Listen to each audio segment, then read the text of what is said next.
Velkommen til Mercur Travels. Vi vil fortælle jer lidt om, hvorfor I skulle tage til Mercur og for at feste. Vi har lige stillet 50 nye natklubber deroppe, og jeg kan love jer for, at der er masser af herlige piger og drenge deroppe. Derefter har vi lige fået det nyeste rumskib, der som flyver 50 km i sekundet, og det vil sige, at det tager kun 35 dage at flyve derop.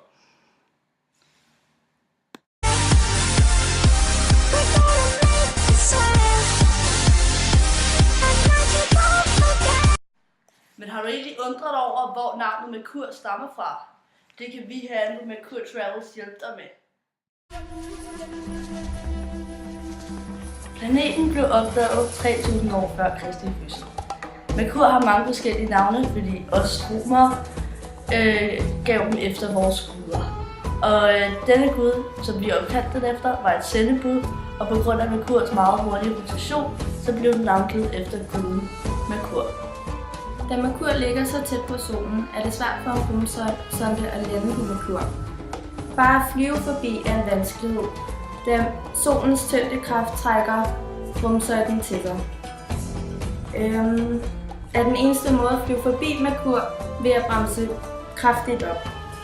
Ingen har nogensinde landet på Mercur, men der er 2 rumsonder, der har fløjet forbi den. Den ene hedder Mariner 10, fløj forbi Mercur 3 gange i 1974 og Messenger i 2004. Her i år 2013 er der planer om, at en ny rumsonde skal flyve forbi Mercur. Men vores dejlige menneske efterkommere har været deroppe i år 1974, 1975 og 2004 for lige at tjekke planeten ud. Og det så godt ud.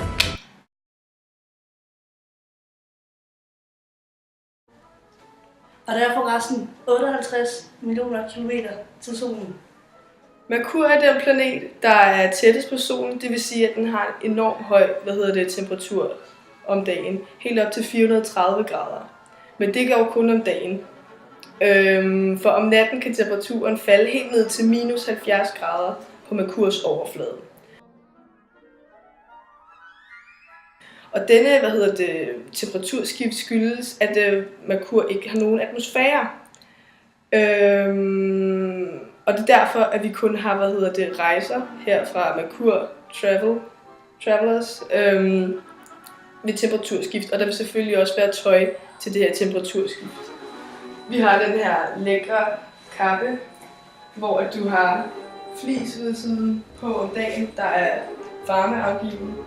Så vender du den op, når det bliver koldt om natten, hvor der er pels udadtil, der holder på varmen. Mercur er desuden cirka 3 gange så lille som Jorden er i diameter.